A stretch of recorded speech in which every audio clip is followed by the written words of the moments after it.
A Milwaukee County Supervisor says his constitutional rights were violated during protests in 2020.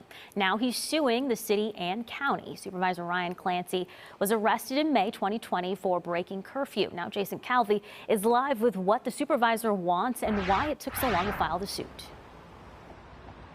Hey, yeah, that lawsuit says that Clancy was here in Shorewood.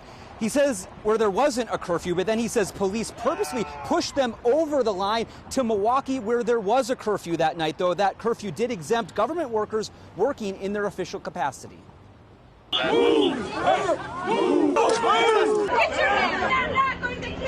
Milwaukee County Supervisor Ryan Clancy captured these images. The night of May 31st, 2020. Then this.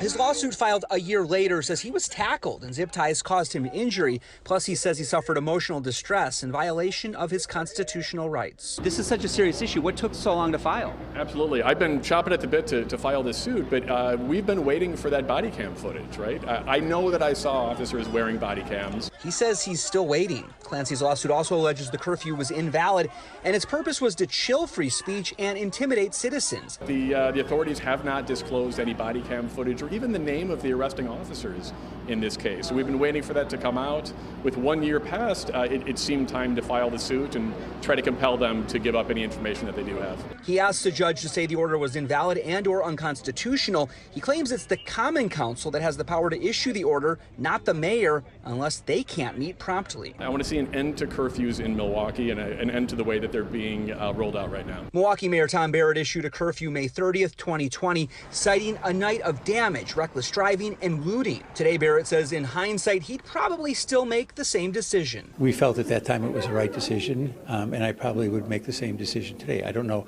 whether it would go for 4 nights, but there was a lot of concern that morning, and I was on the phone with the governor, with the police chief, with the sheriff, with the county executive, and there was a lot of concern because of what had happened in Minneapolis literally hours before that.